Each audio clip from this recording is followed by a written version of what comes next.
Assalamualaikum warahmatullahi wabarakatuh. Kami dari kelompok 3 akan mempresentasikan review 3 jurnal dari mata kuliah Manajemen Rantai Pasok. Kelompok kami beranggotakan saya, Safa Deskia, Hafsah Natia, Dia Maharani, dan Dian Cynthia.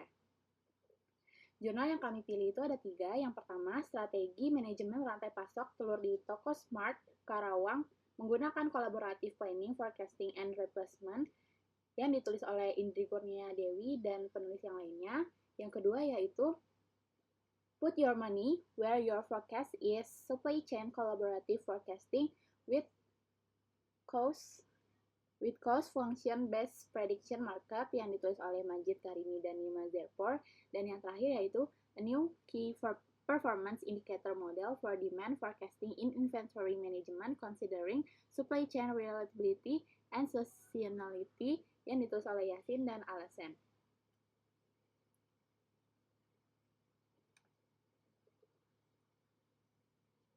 Untuk jurnal pertama yang kita ambil itu berjudul Strategi Manajemen Rantai Pasok Telur di Toko Smart Karawang menggunakan Collaborative Planning, Forecasting, and Replenishment.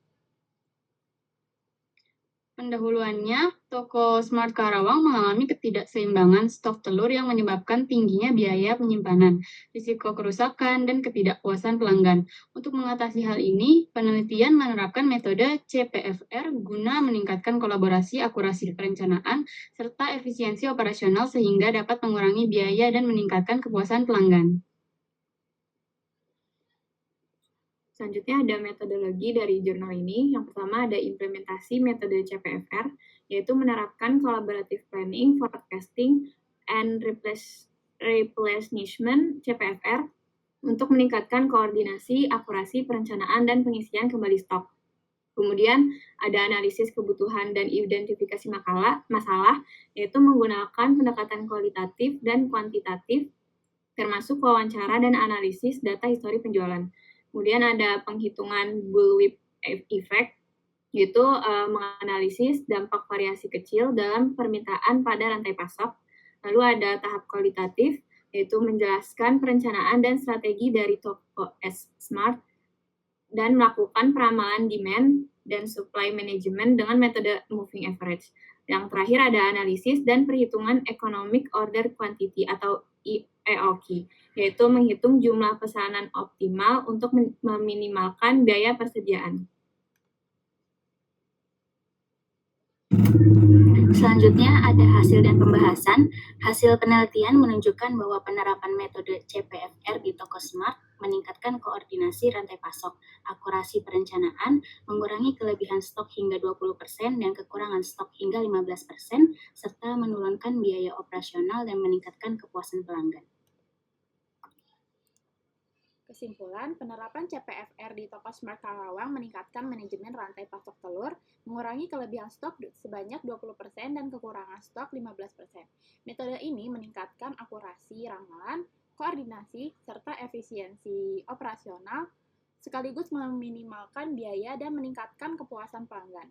Model ini dapat diadaptasi oleh retail lain.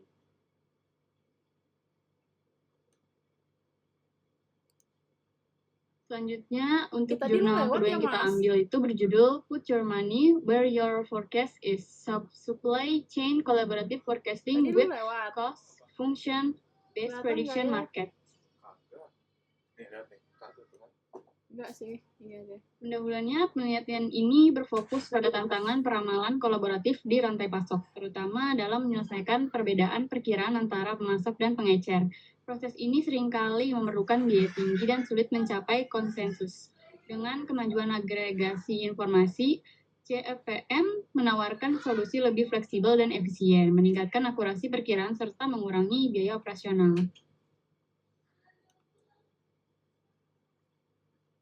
Selanjutnya, untuk metodologi dari jurnal ini, yang pertama ada model rantai pasok. Jadi, penelitian ini tuh membangun 2 tahap model rantai pasok. Pemasok menetapkan harga grosir dan pengecer menentukan jumlah pemesanan berdasarkan perkiraan permintaan. Lalu ada 2 skema peramalan kolaboratif, yaitu peramalan CFPM dan juga peramalan langsung. Kemudian ada studi numerik ekstensif, yaitu penelitian ini tuh menguji dampak parameter seperti akurasi perkiraan, ketidakpastian permintaan, dan pengembalian investasi melalui eksperimen numerik. Dan yang terakhir ada analisis perbandingan, yaitu metode ini membandingkan keuntungan yang diperoleh dari kedua skema peramalan dengan memperhatikan biaya dan pengaruh pada profitabilitas masing-masing mitra. Selanjutnya ada hasil dan pembahasannya. Hasil penelitian menunjukkan bahwa penggunaan pasar prediksi berbasis fungsi biaya atau CFPM lebih disukai oleh pemasok dan pengecer dibandingkan peramalan kolaboratif langsung. Karena CFPM ini meningkatkan profitabilitas keduanya, terutama seiring dengan meningkatnya akurasi perkiraan. Penelitian ini juga menemukan bahwa CFPM lebih efisien dalam otomatisasi proses berbagi perkiraan dan mencapai konsensus, serta memberikan keuntungan yang lebih signifikan dalam pengambilan keputusan strategis di rantai pasok. Kesimpulannya bahwa pasar prediksi berbasis fungsi biaya CFPM lebih unggul dibandingkan peramalan kolaboratif langsung, karena meningkatkan profitabilitas mitra, mendorong akurasi lebih tinggi, dan mengotomatiskan proses pencapaian konsensus dengan biaya yang sama atau lebih rendah. Selanjutnya untuk jurnal ketiga yang kami ambil itu berjudul A New Key Performance Indicator Model for Demand Forecasting in Inventory Management Considering Supply Chain Reliability and Seasonality. Pendahuluannya membahas tantangan peramalan permintaan dan penentuan safety stock di rantai pasok. Dalam pasar yang dinamis, ketidakpastian permintaan dan gangguan rantai pasok dapat menyebabkan biaya tinggi akibat kelebihan atau kekurangan stok, sehingga akurasi peramalan menjadi krusial. Selanjutnya ada metodologinya, yaitu peramalan permintaan. Penelitian ini dilakukan dengan KPI berbasis inventories, bukan hanya metrik klasik seperti MAE atau RMSE. Data historis dianalisis menggunakan metode Theta dan ATA untuk menangkap pola musiman serta tren jangka panjang dan pendek.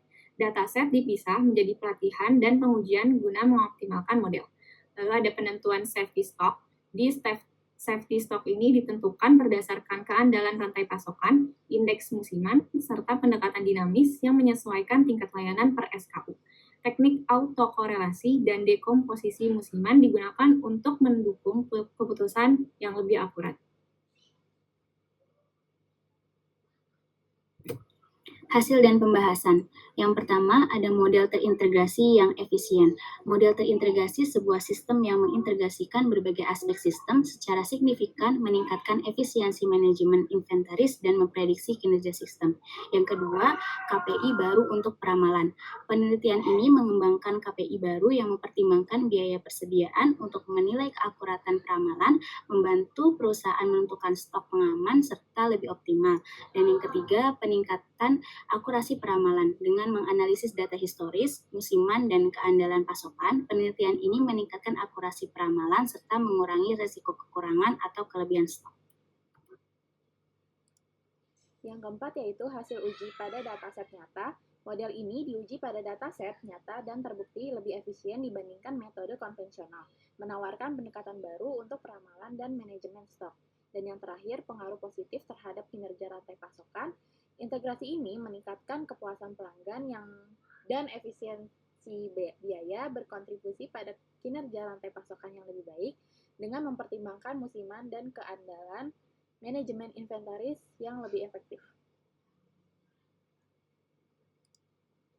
Untuk kesimpulannya, penelitian ini menawarkan metode peramalan permintaan dan manajemen inventaris yang mempertimbangkan keandalan pasokan dan pola musiman. Pendekatan ini membantu mengurangi biaya inventaris dan meningkatkan kepuasan pelanggan, namun masih perlu pengembangan dalam optimalisasi algoritma dan penerapan lintas industri.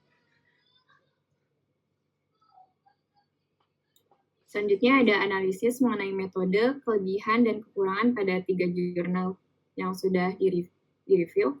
Yang pertama dari jurnal Strategi Manajemen Rantai Pasok Telur di Tokosmart. Dia menggunakan metode Collaborative Planning, Forecasting, and Replenishment atau CPFR. Dan kelebihannya yang pertama meningkatkan akurasi perencanaan dan stok. lalu mengurangi biaya operasional dan kelebihan stok hingga 20%, dan terakhir mempercepat respons terhadap perubahan permintaan. Dan kekurangan dari jurnal satu ini membutuhkan koordinasi tinggi antar mitra rantai pasok dan memerlukan sistem berbagi informasi real-time yang kompleks. Selanjutnya untuk jurnal yang kedua yang berjudul Put Your Money Where Your Forecast Is, Supply Chain Collaborative Forecasting with Cost Function Based Prediction Market. Metodenya itu adalah Cost Function Based Prediction Market atau CFPM, yang kelebihannya yang pertama meningkatkan akurasi peramalan dengan intensif berbasis pasar, yang kedua mengurangi kesalahan prediksi permintaan, yang ketiga lebih efektif dalam pengambilan keputusan dibanding metode tradisional. Kekurangannya itu yang pertama membutuhkan biaya awal untuk membangun pasar prediksi, dan yang kedua memerlukan pemahaman mekanisme pasar prediksi. Dan untuk jurnal ketiga itu menggunakan metode model KPI untuk peramalan permintaan dalam manajemen inventory. Kelebihannya itu mempertimbangkan reliabilitas rantai pasok dan faktor musiman. Yang kedua mengurangi resiko stock out dan overstock. Dan yang ketiga itu dapat dioptimalkan dengan pembelajaran mesin. Dan untuk kekurangannya itu ada membutuhkan data historis yang akurat dan sistem komputasi yang canggih. Dan terakhir, tidak mempertimbangkan aspek kolaborasi rantai pasok secara langsung.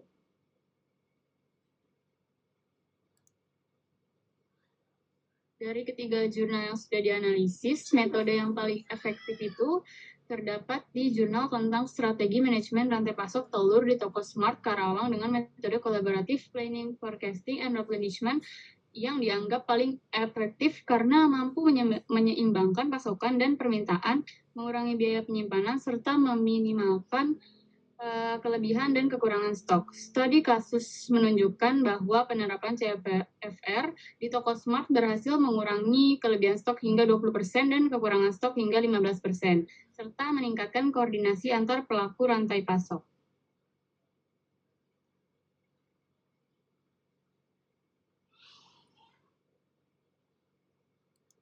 Baik, sekian dari pemaparan kelompok 3.